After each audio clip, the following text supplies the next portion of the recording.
The following is a Hoop Ball presentation.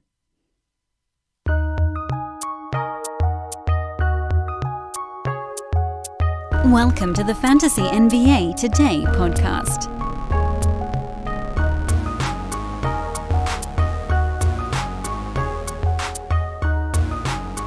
What, did you think we were going to rest? Hell no. We got more in the hopper, man. Welcome to Fantasy NBA Today, everybody. It is your Thursday edition. I screwed that up yesterday, but not today. It's your Thursday edition of Fantasy NBA Today. I am your host, Dan Besbris, on Twitter at, how you spell my name, at Dan Besbris. I know many of you, again, listening for the first time this week, so we welcome you aboard. I'd love it if you gave me a follow on Twitter. I do a lot of my fantasy analysis on social media. You get your 1 hour of podcast every day. But if other things are happening, especially once the season gets going, breaking news, stuff like that, we'll hammer that out all on social media. This is a Hoop Ball presentation, also brought to you by our buddies at Hawaiian Isles Kona Coffee Company, our presenting sponsor of all podcasts at Hoop Ball. Hawaiian Isles Kona Coffee Company. I had a buddy of mine. His name is Rubens Kim. He handles a lot of our marketing here at Hoop Ball. What up, Rubens? He did a Amazon store search for Hawaiian Isles Kona Coffee, and it came up with just the most beautiful list of their items that are for sale on Amazon. And I'll just give you a smattering here. The Kona Coffee Company Chocolate Macadamia Nut. Ooh, $14.95. That's a good one, too.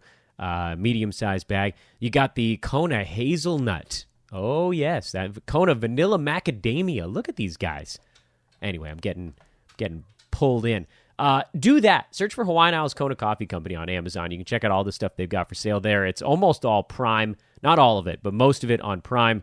They've got the K-Cups at their website as well. You can check that out. They've got those on Amazon, too, if you're into the Keurig deal. Hawaiian Isles Kona Coffee Company, HI Kona Coffee on Twitter. Here's what we got coming up on today's podcast. I want to launch right into it.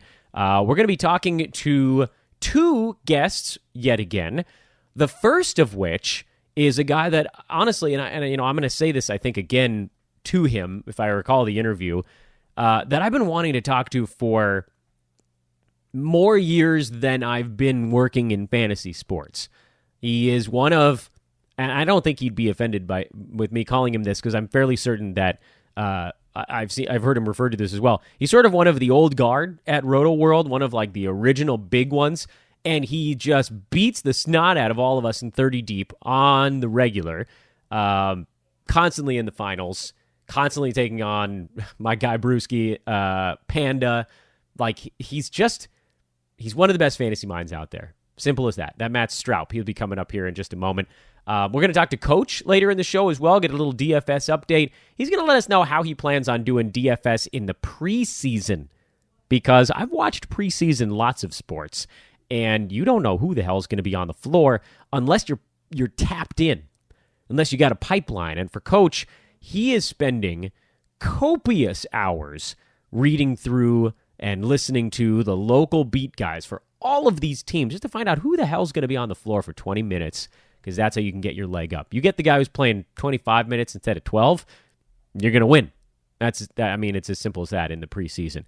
We've also got some sponsors to tell you about. We've got some stuff for sale at Hoop Ball. It's just big news all the way around. But let's just launch straight in to talking to Matt. I don't want to wait any longer. This is a big deal for me. Really excited to have him on. Matt Stroup coming up here in just a sec.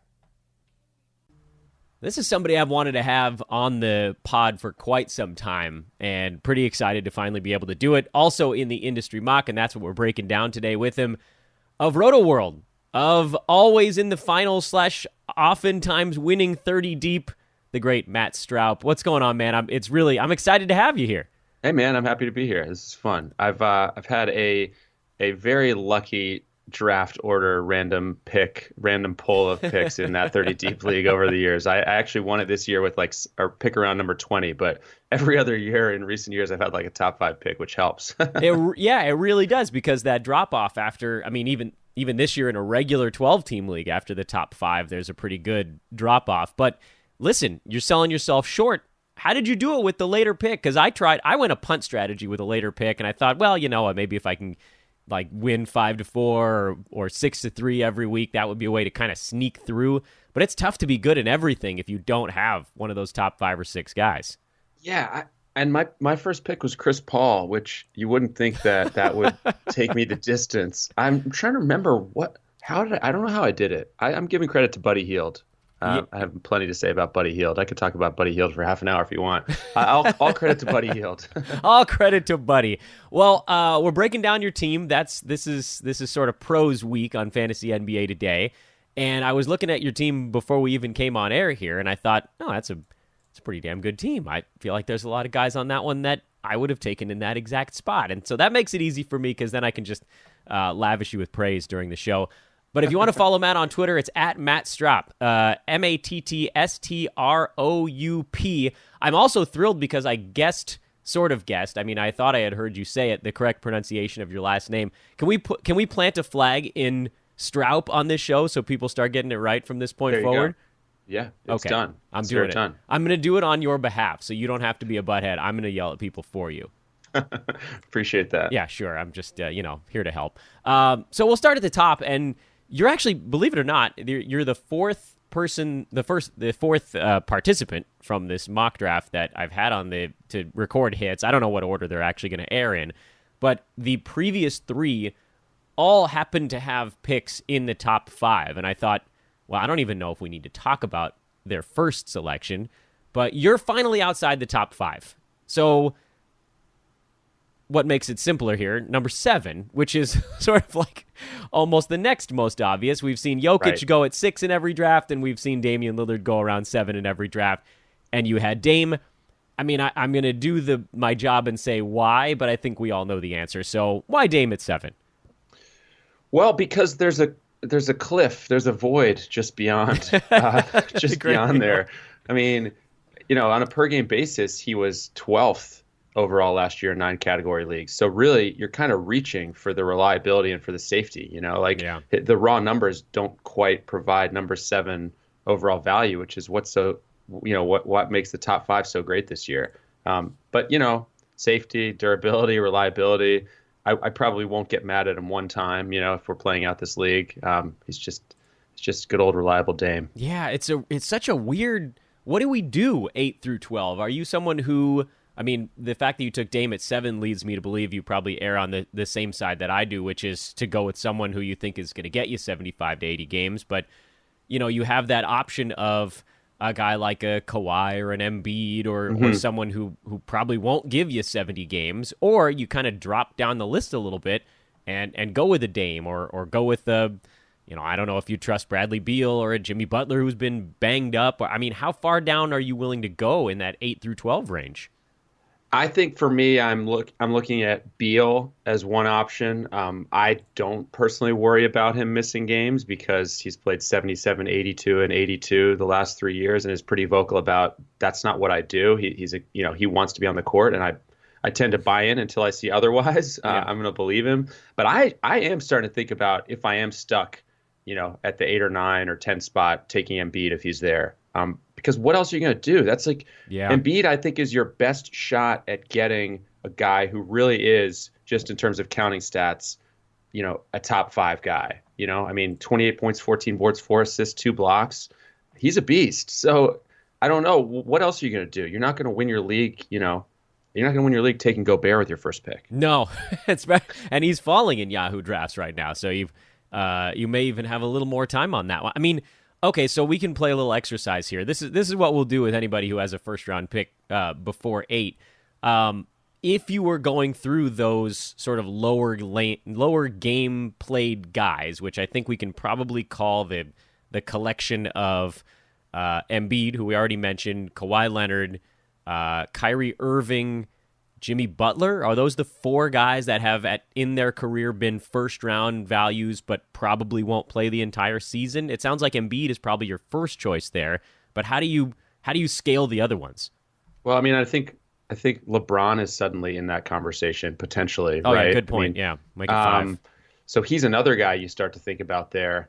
I hate it. I'll be honest with you. I hate the idea of picking there, and I will do anything. If my league allows pre-draft trades, and I hope it does, I'm doing anything I can to get into the top 5. I'll overpay. Yeah. That's my Absolutely. strategy, to be honest with you, is get out of there. Yeah, it's a mess. It's a mess. You're stuck between drafting someone who you pray is going to get you, negative 10 games on the year, or someone who's going to be, number 18 on a per game and play hopefully the entire season like a Kemba or someone. That's pretty far down the list you'd have to go. You're not winning in a 10, 12 team league with that as your best player. You're just not going to win. It's in part, it's all about how top heavy your team is. And you got to have a guy who is at least one guy, hopefully multiple, who end up being first round caliber guys or top 12, top 15 caliber guys. You're not a big fan of trading for depth, I take it. I mean, yeah, no. No, I'm not either. No, I really, it's not that complicated sometimes with fantasy hoops. It's figure out at the top of your drafts or wherever you can, get those guys who provide, that kind of value. And that's why Nikola Vucevic, I think, has been such a phenomenal guy to take, especially last year. The guy you got well outside, the top 12, but was a top 12 guy. Yeah, that's a massive, massive leap for your team. And you may have a guy or two on your club in this mock that could make a little leap like that. Your second round pick, Trae Young, coming back. Couple of point guards for you right out of the chute. That was at 18. What are the thoughts on Trae in terms of how he makes that leap from, I think he finished last year on kind of like a top 40 run. So how does he make that next jump? Well, I should preface this by saying I am an Atlanta native, an Atlanta resident, and a Hawks fan. So there is a homer component to this pick. But over Trae's last 34 games, I mean, here's the blueprint. His last 34 games, he averaged nearly 24 points, 9 assists, 4.5 rebounds, 2.5 threes. Shot pretty well from the field, 44%. Obviously great from the line. Turnovers aren't great. Steals aren't great. But, I mean, just, he's a guy who I just see steadily improving.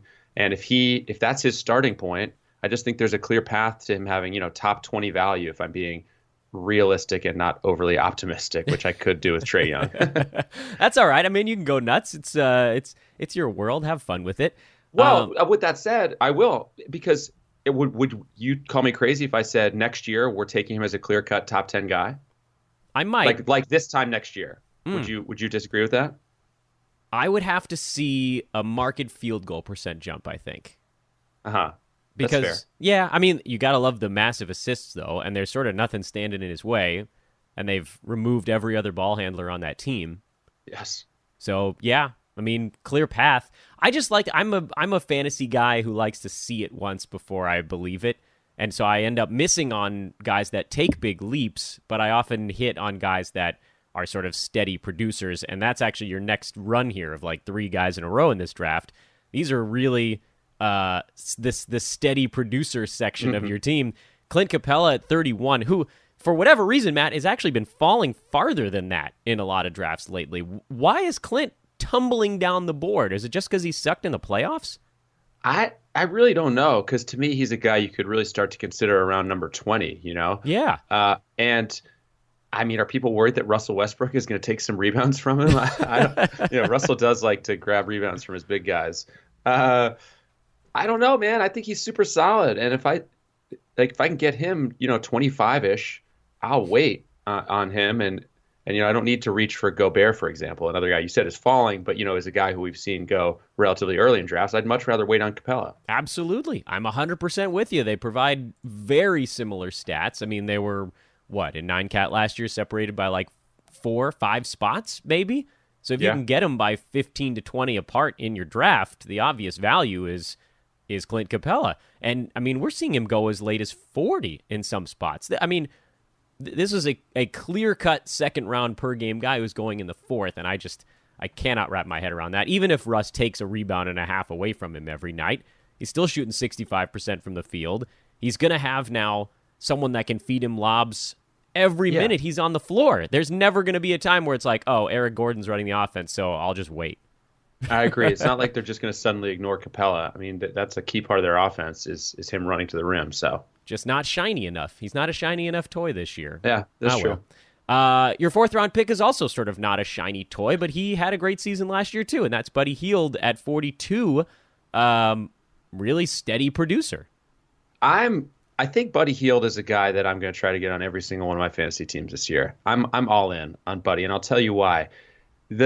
We've already seen his, he's established a really high floor, right? A top 40 guy last year, played all 82 games, just super solid. You're not you're really not like no defensive stats to speak of. But other than that, really good. Nearly 3.5 threes per game, nearly 21 points per game, pretty good percentages, low turnovers.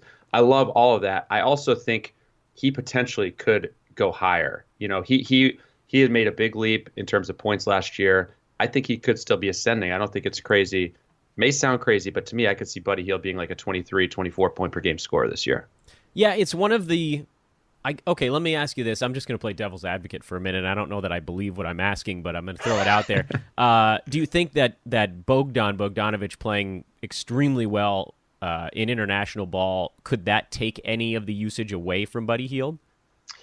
I mean, it could. I guess I would file that under what we were talking about before. Like, I'll have to see that to believe it. Yeah, I agree. I just think Buddy's the man. I don't know. Yeah, it definitely could. And maybe I am overly optimistic. But I think worst case scenario, you're looking at something similar to last year. And I love a guy who, I love drafting a guy who I know he's going to be good, and I think I can see a scenario where he's even better. Yeah, I like to call that portfolio with guys. Their portfolio. It's not going to be. It's not going to. The floor's not coming out, and maybe there's some room for improvement on top of it. Your fifth round guy is also someone. It's probably a little bit of a thicker portfolio here. Al Horford at 55. The pages are a little more weathered on this portfolio. Yeah, that's right. they're starting to tear a little bit. But I love Big Al. I mean, I'm joking about his age. Everybody knows I love to draft the oldest teams in almost every league I'm in. He was number 29 on a per game basis in 9-cat last year. If people are worried that he's going to Philly and like maybe he's going to lose a couple rebounds, that wasn't really the key to his game anyway. So another center that's just falling because he's not shiny. You got your two centers here in the third and fifth round that probably could have gone in the second and third. Yeah, Horford is not a guy I set out to take in this league like I did with Buddy Hield or maybe Trae Young, or Capella. But once I saw Horford there, I was like, look, I mean, it's basically what you said. You just made the argument that I was thinking, which is basically a top 30 guy that I got in the 50s because he's old. And there are some guys you worry about being old in fantasy hoops, right? I mean, it's valid. And he did miss, I believe, 14 games last year. So that's not great. But I'm going to take a bunch of other young guys on my team, as we'll talk about. I'll mix in a Horford here and there. I'm not scared to do it. No, nor should you be. And the settings on this 9-cat roto with a games cap. So, you fill in the other 14 games he doesn't play with a hot pickup or someone off your bench. It's pretty easy to find like a top 80 or top 90 or even a top 100 guy to just round out that stuff, and that's better than taking somebody who doesn't get you anywhere near those top 30 numbers. Kelly Oubre at 66. This the repeating here, 55, 66. Oubre in Phoenix. I'm a big fan of actually the Suns' fantasy outlook this year. There's going to be a lot of up and down, a lot of garbage ball. It just feels like there's stats to go around out there. Yeah, we kind of reach, this part of the draft. You're thinking to yourself, well, what should I do? You're kind of in the middle of the draft, a little bit of no man's land. To me, what you start doing is getting aggressive after the young players, the young, exciting players that you want on your roster. So I don't know. Is this earlier than Oubre's been going in some drafts? Possibly. But it feels like about the right time to me. And over his last 30 games, this is why I'm so excited. 19 points, 5.6 boards, 1.7 steals, 1.0 blocks, and 1.8 threes. I mean, I just think he's another guy because he didn't do it the full season at that level. People are, maybe fairly questioning whether he can do it again, what he's going to do. I just think, I think he's unlocked it. I think Phoenix, loves him, and I think he's going to be great. Marvin Bagley at 79 was your next selection. We saw what he's capable of. I guess I'm only a tiny bit worried about this one because we've seen Luke Walton do weird stuff with rotations in L.A., and Sacramento decided to sign like 15 front court guys. But he does appear to be one of their feature pieces, right? They're not going to screw this up again and sit him. I can't imagine. In my mind, this is just betting on the talent. And he basically averaged nearly 15 and 8 as a 19-year-old rookie and had some really big stat lines in the second half. I think the ceiling is just ridiculous here, to be honest with you. Multiple Kings on the same fantasy team. This is an interesting development. I love Bagley. That's another guy. Oubre, Bagley, Hield. These are all guys I'm going to be trying to get on as many squads as I can. I mean, I just think there's a clear path to, 20-9, almost easily. I see the downside, what you're saying. It's not like a locked in thing, but I just think there's a ton of upside here. And you're at a spot in the draft where it's very satisfying to get that upside on your roster. Yeah, I mean, you're at after about 70, really, you can kind of do whatever the hell you want in these drafts. That the projections are all over the map. Almost none of these actual hosting websites get it right in that zone, and nor should they, because everybody's so bunched up there. It's like, well, a rebound and a half for a guy can jump him 3 rounds at this point. So you might as well go get the guy you're looking at. I know nothing about rookies. I am very confident in saying that I don't understand their games at all, and I often avoid them. So I have no thoughts at all. Just a completely blank and useless brain on RJ Barrett. Hit me with some thoughts on him, and actually hit our listeners, because I probably haven't even mentioned his name this whole offseason. Well, I have a colleague at Roto World, Tommy Beer, who is, writes about the Knicks and knows a lot about the Knicks, and he's super high on RJ. He put up just monster numbers. A little bit overshadowed by Zion Williamson at Duke last year. I think he averaged around 22 points, 7 boards, 4 assists as a freshman. I'm rounding that. And Summer League, I think he was the first player in Summer League history to average better than 15 points, 8 boards, and 4 assists, I believe. The point is, he gets counting stats. And you do have reason to be worried about his free throw percentage, which wasn't great at Duke, his field goal percentage too. But, this is an interesting one, and I can talk myself into or out of Barrett. I think he's a guy who's going to get stats. I could see a scenario where he's really annoying with percentages too, kind of like Luka Doncic was last year. I could see him being a super light version of Luka Doncic this year, just in terms of numbers, with shaky percentages, really good counting stats. So he's potentially a guy I'm drafting and then trading if this were a real league once I start to get annoyed with his percentages. Interesting. All right, well, you got me a little bit intrigued there. I'm a rookie Dodger, and you have 2 more at the end of your team, but we're not there yet. You got a couple of medium old and then much older farts in between, and that's more my game speed. TJ Warren at 103. I adore this pick. You actually have a number of picks on your team that I like a lot, and this one might be my sneaky favorite. I was talking about him on the September 20th, I think, episode of Fantasy NBA Today, just that he's just hovering around that top 100 mark. When he was healthy last year, he was around the top 40. I don't know how many people realize that. And with no Oladipo, he's going to get the chance to chuck in Indiana, at least for a little bit. I love it. I mean, he's a top 100 guy with multiple months, I think, of pretty good upside.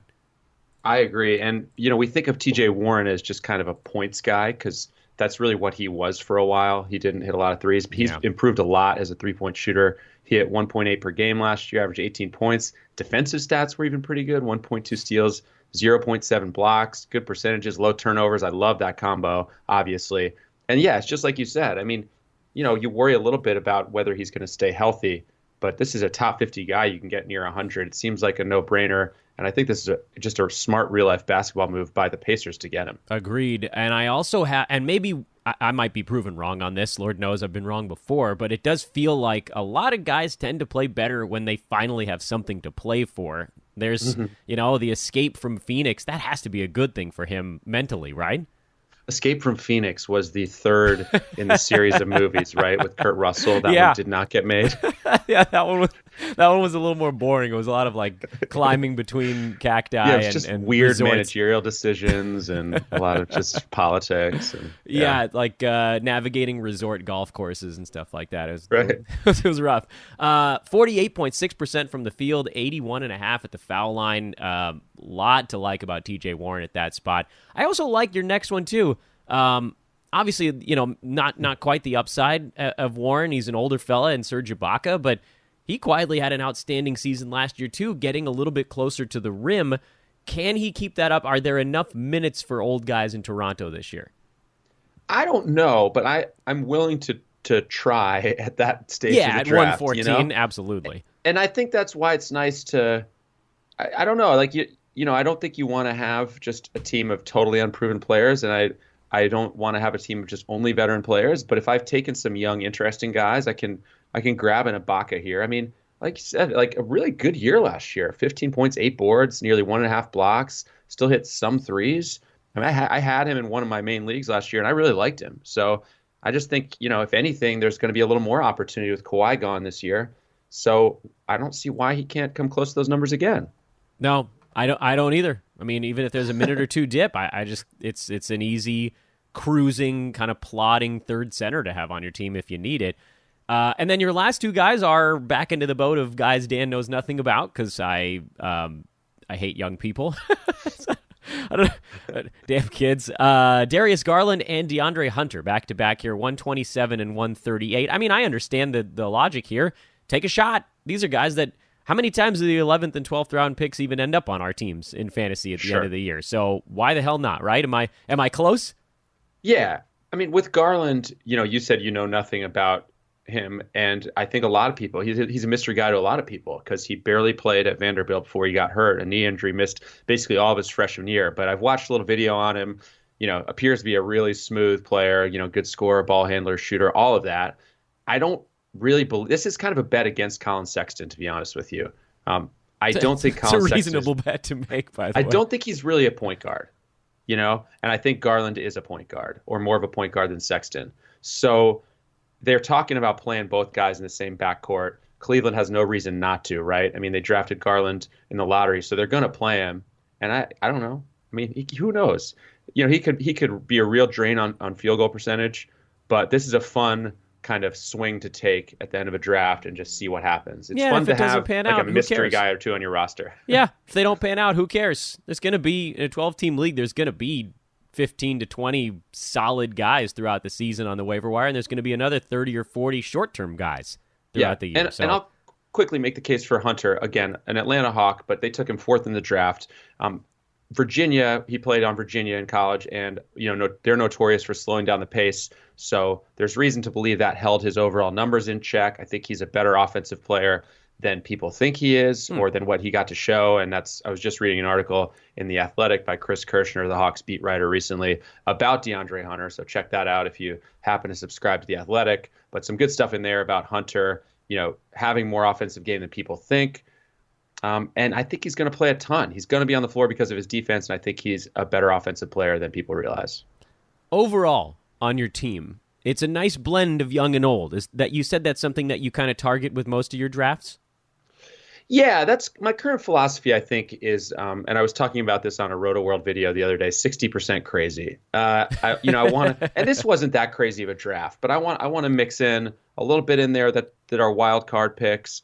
I don't want to know what everyone is going to give me before the season starts. So yeah, but I think I'm going to the season, I'm really going to be looking for guys like Horford and Ibaka and some of these older guys to fall to kind of fill out the roster and provide some stability. There's a lot of good stuff in the 40 to 60 range this year, 40 to 65 even, just like tons of proven players that have, for whatever reason, kind of been forgotten. And I wonder, is it just because of all the player movement? Is it just that there's this hunt for the new fresh thing? I don't know. This feels like it's going to be one of the more fun years in the last like half to full decade. Maybe I'm crazy. Do you feel that way? No, I feel like for people who are doing their draft prep and who are ready, you have kind of a window to really get some teams you like. Because for whatever reason, I just think there's some guys who are floating around in these drafts that you can really take advantage of, and I can't explain why. It's kind of a mystery with a few of them. But it's weird, right? It's very strange.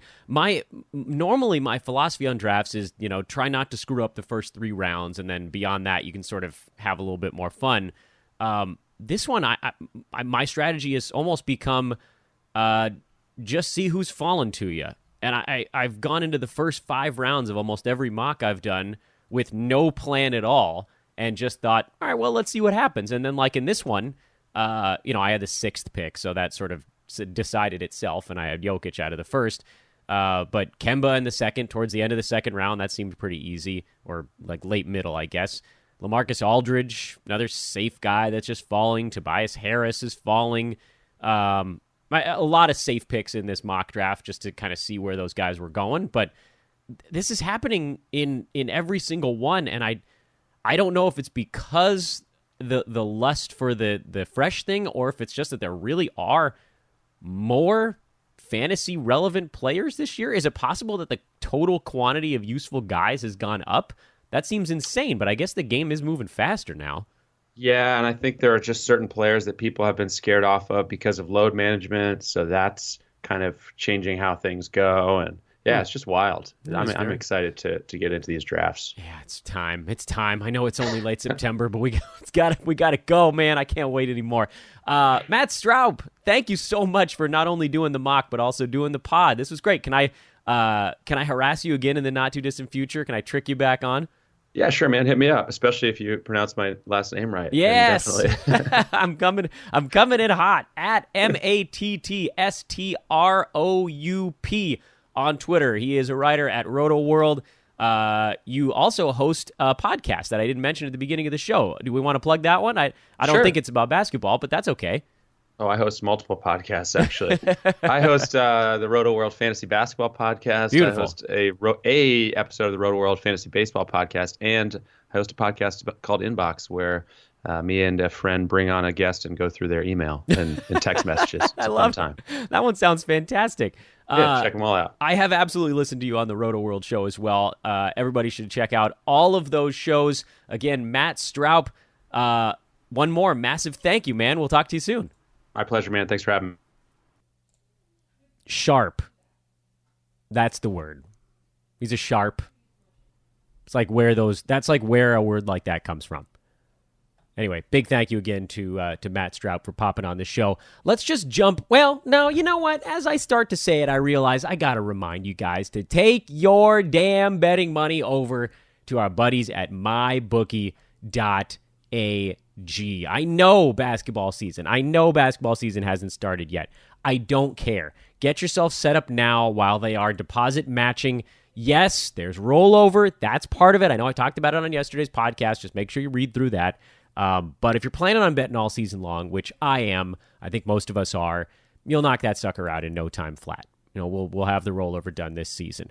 They care, man. Listen, I can tell you a story.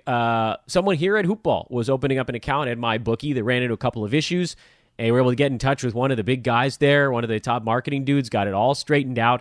There are not many online books that take this type of care with individual customers that are betting, a couple $100 in their account, whatever it is. Not like it's a medium-sized amount. It's a decent amount for most of us, but it's not like an earth-shattering amount of money, but they care. And that's the difference between this place and some of the ones that came before it, the previous generation of online books. MyBookie gives a crap. That should be their tagline. It's not, but I will tell you what it is. MyBookie.ag. Play, win, get paid. Sign up now. Promo code TODAY, TODAY, to activate the deposit match on your first deposit when you open the account. So they'll match it with basically like a free roll money that you got to roll into the rollover stuff. It's fantastic. You might as well just do it while this offer's running. I wouldn't be telling you to go there if they weren't the best. Bet with mybookie.ag this season, whatever sports you are into. Now, let's talk to Coach, because I want to get his thoughts on some of the full season stuff. I haven't really talked about that much here as we've been pouring ourselves into he and Mike's DFS show. We'll obviously talk about that as well, but it's Thursday, so weekly visit from the coach. I feel like I need a little theme music for this part of the podcast because it's like this my weekly sit down with the coach. I gotta get my X's and O's, man. Coach, what's up? What's up, dude? Nice to talk to you again. Great to talk to you. I wanted some kind of like Boogie Nights, disco Bee Gees kind of music leading in. That's sort of my. You want to date yourself, is what you're saying? You want to date yourself? Yeah. No wrong. No, you know what? That stuff's back in. I need Thursdays with Coach has got to be like our little thing right now. So, how's everything going? You must be champing at the bit here. DFS starts in less than a week. We're going nuts. I mean, it's crazy, and DFS contests will be up in 4 days. So, that's crazy. On Monday, there'll be contests up on DraftKings and I believe FanDuel. I'm waiting for confirmation on that. Fantasy Draft will follow a couple of weeks after, but yeah, I mean, we get to we've been doing Mike Apotri and I on our DFS show have been doing a breakdown, and that's all great, and everybody's grinding in and getting ready, but there's nothing like the real games, man. So we're so pumped up. So, Coach, can I bug you in a week to just give me a card to play? No problem, man. You got it. You Nice. got the exclusive skinny. We'll give you the 5-star 10 or however they do it on some of those shows, 10,000 star special, one pick only. I believe the word you're looking for is tout. That is a tout. All right, so what do we got coming up on this week's DFS today? Because this is this week and next week it's weekly, or are you guys going daily next week? Or is that the week after? We have 2 more shows because next week, even though there will be a DFS contest, it won't be until at the I believe it will be Friday. So we have the Thursday show this week and the Thursday show next week to complete our preparation, and then we'll go live shows from there. But there are 3 games during the week next week, but they're spread out. They're those global games I mentioned last week where the Pacers and Kings are playing in India, Rockets and Raptors in Japan, and Nets and Lakers in China. So I think they're too spread out to offer DFS for those. But then on the 4th, which is next Friday, there are 5 games and everybody gets rocking and rolling because the players are back in camp on the 30th and the 1st, so they're going to be ready to roll. So this week's and next week's show are super important, though. So anybody interested in DFS, if you're new, if you've played it and want to get better at it, or you're a shark, I really believe you'll have something to take away from our podcast these next 2 weeks. Last week, we did the Atlantic and Central, and we went team by team. And, as we talked about earlier, Dan, we just talked about how the off-season moves, the free agents, the drafts, how those players' DFS numbers are going to be affected when the season comes up. And the reason that gives you a big edge, and, we talked about this last week a little bit too, is, you can sort of set those benchmarks. Who you expect to be more expensive, who you think is going to be cheaper, and that'll give you an advantage on the field. And also, all of these sites, it takes them a couple of weeks to catch up on the pricing. You're going to get some good values in there. So I have a question for you on Sure. I actually have a couple, but I'm going to try to keep it somewhat brief because again, we don't go too long on each podcast, but these I think are important questions and I want to throw them out there. How do you deal with, and maybe this is going to be the topics you cover on your next couple shows, but you can give me a sneak preview. How do you deal with preseason DFS? Like, how do you actually even know who's going to be on the floor long enough to matter? It is very, very tough. And I've won money the last couple of seasons with the funky stuff like preseason, FIBA, the Olympics, when everybody's sort of clueless to some extent and there's no really rhyme or reason to a lot of it. But this is the advantage that I do. Again, as you know, it's all about preparation. So I'm all over Twitter. I'm on each team's sites looking for who they're talking about is going to play and not play, who's going to sit. I mean, the winning money in the preseason is all about just gathering that information. That's the biggest part. And, the number one goal, and it seems odd because it's a completely different strategy when the season starts, is just to get everybody on your roster that plays and doesn't take a zero is, you're way ahead of the game. But you can find that information, and I'll be posting stuff on our hoop-ball.com forums. If you go there, my Twitter, which is at Joe Sarvadi, JoeSarvadi, in parentheses coach. I'll be also throwing some stuff up there for our listeners, and we'll be also be discussing some things on these next two shows like we have prior to, for example, Boston. Are they going to blow these four guys in there that just got done with FIBA? No, we're anticipating they're going to, be fades in this preseason because they'll get less minutes, that kind of thing.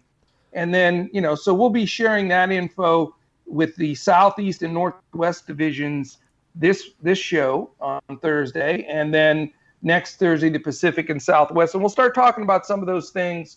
And then, like you say, the preseason is tough, but there's money to be made. You just have to really do your homework. All right, so what can people get listening to this next DFS Today episode? Which, by the way, folks, go subscribe to it right now. You can find it. We tweet about it from all of our accounts pretty regularly. I am at Dan Besbris. He is at Joe Sarvadi. Sarvadi is how you spell that on Twitter. At Hoopball Fantasy, you'll see it there as well. Or you can just Google search Hoopball DFS Today, and then whatever platform you want to get it on. So for me, it's, Hoopball DFS Today, iTunes, and it'll come up probably as one of the top one, if not one, then probably top two search results there. So it's very easy to find. But Coach, what's the main topic here on this week's episode? Or even if you want to talk about the next couple, I assume it's mostly what you've just been kind of giving me a preview of. Yeah, exactly. I mean, we're going to Atlanta, Charlotte, Miami, Orlando, Washington, Denver, Minnesota, OKC, Portland, and Utah. Those are the 10 so teams, just that, brother. huh? We're hitting 10 squads, and we're going to talk about usage. We're going to talk about, how new coaches are going to fit in, pace of play, all preparation for the DFS season. So it's really valuable information. And again, most of it isn't just, we're not just previewing the teams. And I mean, this is a dig in. What are we seeing? What did I see when I watched 40 NBA summer league games in Vegas? What did I, hear, watching all these feeds from all the different teams in the off season? Mm-hmm. And what are what is that? How is that going to translate onto the court? Because, that, again, that's a huge advantage initially.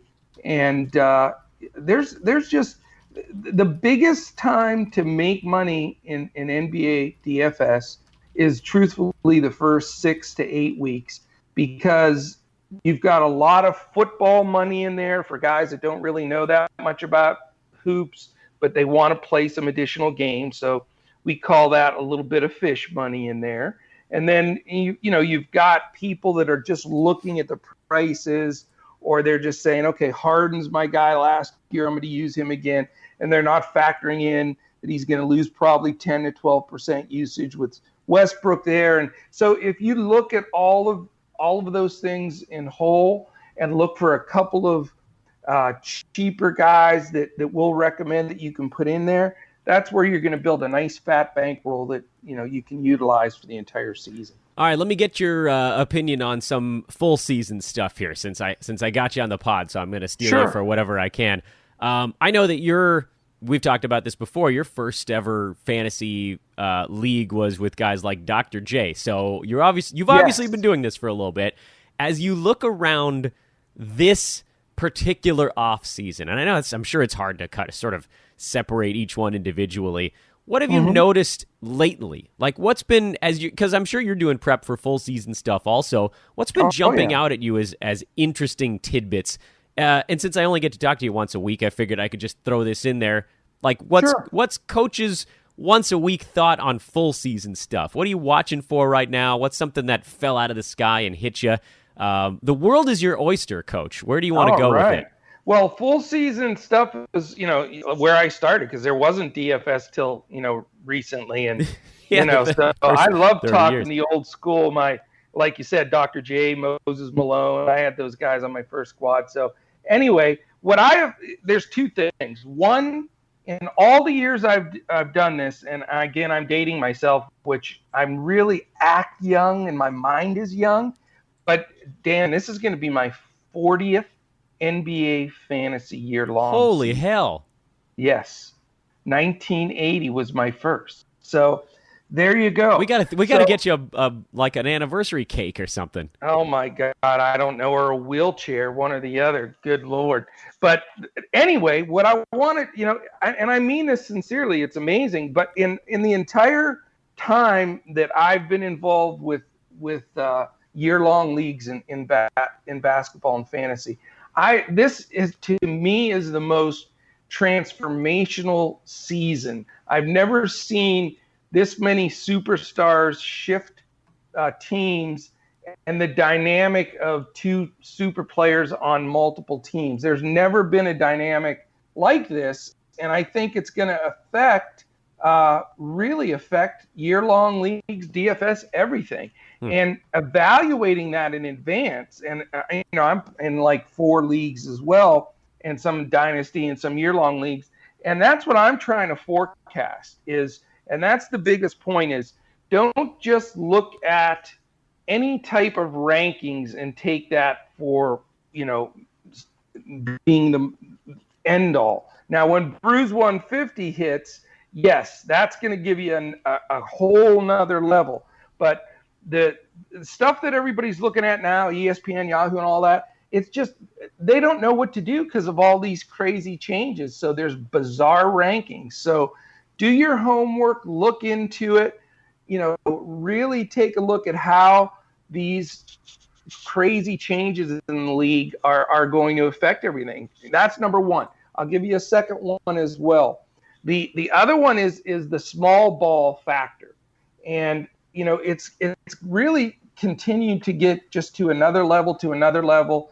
And we saw it, as the 3 has sort of taken over the game, transformed the last 4 or 5 years. But what I've seen in the off season, we saw it even in FIBA with most of the teams, and just the way that the game has gone is, even if people are starting a center teams at the beginning of games, most teams are ending with small ball, like a Draymond Green at the 5 and so on. So I would say put emphasis on your guard play and your small forward play. The power forward center dominance, other than maybe 2 or 3 guys like a Cat and an AD, really is not significant anymore. And you don't need to take those guys and count on those guys as much because they're not getting the crunch time clutch minutes. So I've never, take those guys 1 through 3, those positions, and emphasize them a little bit stronger. Coach, my man, thanks as always. I love it, man. I'm looking forward to the little disco theme next week. I'll just try to beatbox it for you. That might be the way we come to a middle ground on that one. He is Coach. We call him Coach. He is at Joe Sarvadi on Twitter. Check him out, and most importantly, check out Joe and Mike on DFS Today. Coach, we'll talk to you in a week. Sounds good. Take care, man. That's our buddy Coach, the great Coach Joe Sarvadi. Try to get him on here weekly leading up to the season. We'll see, obviously, once he's doing 5 to 7 shows a week on DFS cards, we might not be able to get him as often at that point, but we'll take whatever we can get right now. DFS Today, that should be live like now. By the time you're done listening to this podcast, I'm guessing that one's probably up. I know he and Mike recorded it on Wednesday night, so we'll make sure we get that out to you here shortly if it's not out already. And that brings us to basically the end of our Thursday show, or thereabouts. Big thank you once again to both of our guests, Coach Joe and the great Matt Stroup over at Roto World. I mean, I'm just having a blast right now. I'm having a blast right now. What a crazy job to have, right? Matt Stroup is at Matt Stroup on Twitter. It's STROUP. I'm also thrilled that I got his name right. He's, of course, a writer over at Roto World. Coach is here with us at Hoopball on DFS Today. They've got podcasts. You should listen to those if you have the time in your day. Excellent pod. Excellent fun time for me. I get to learn stuff on these shows while I'm going through it. I want to pick everybody's brain and make sure that I'm learning while I'm sort of presenting some of my own stuff. So I hope that that's the way it's coming through. Thoughts here at the end. I wanted to mention once again, Hoopball leagues are now full. If you'd like to be on the wait list, hit me up on Twitter or in the Hoopball forums. We can put you on that. My guess is that they're probably not going to get hit, so I don't want to get your hopes up. But if you're on the wait list, I'll make sure you get an email for next season. I'll go straight to your inbox saying, hey, do you want to be in a Hoop Ball League? So at least you won't miss it the next time around. At Dan Besbris on Twitter for that. If you've been listening to this show first time or long time, whatever it is, and you haven't yet taken a moment to rate and review, please drop a 5-star review on the podcast. If you like what you hear, I'm not asking for your money. I just want the review. That's all we want. It pushes us up the charts. More people can listen. Advertisers can fund this endeavor with you guys subscribing, listening, and dropping nice reviews on it. That's how more people can find us. That's how this process happens faster, and it will remain free in perpetuity. I am Dan Besbris from Matt and Coach. Have a wonderful Thursday, everybody. Tomorrow on Friday, another pro. We're only through 3 out of 11, guys. We got a long way to go. Pro 4 out of 12 on Friday's show. Possibly a visit from Adrian Benjamin. I might give the kid a day off. I say the kid. He's 4 years older than I am. I might give Adrian a week off. We'll see about that. But more than likely, we're going to have at least 2 guests on almost every show here for the next couple of weeks. After pro seasons are done, which I know I'm getting ahead of myself, we'll be covering some ESPN numbers as well. We'll get the great Dr. A on the pod, Mark Roberts from over at Hashtag. I've got a list. Mike Catrone on the show. We got all these guys that we're going to be talking to here over the next couple of weeks. It's a busy time, and basketball starts in less than 4 stinking weeks. Before we go, I wanted to remind everybody that the Brewski 150, that which you have coveted for so very, very long, is available to early bird subscribers right now. And I almost forgot to give you a coupon code. Wow, that would have been on me. Coupon code today is Stroup. STROUP. Same deal as the last couple. Maybe you missed them on the last 2 shows. Maybe you didn't. Maybe this is the one that pushes you over the edge. $3 off any product at Hoop Ball, including, but not limited to, the Early Bird Brewski 150, the Draft Guide, which gets to be 150 on October the 7th if you can wait that long, and costs less than the Early Bird B150. We got the full season Game Time Premium package. We got the Pro package, which combines the Game Time Premium with the Draft Guide. We got the Champions Pack, which combines everything. You get everything, including early access to the B150. Use the coupon code STROUP, STROUP. Get $3 off any of those items at hoop-ball.com. Again, I am at Dan Besbris on Twitter. Hoopball is at HoopBallFantasy. Enjoy your Thursday. For real this time. I'm signing off. I'm done. We'll talk to you tomorrow.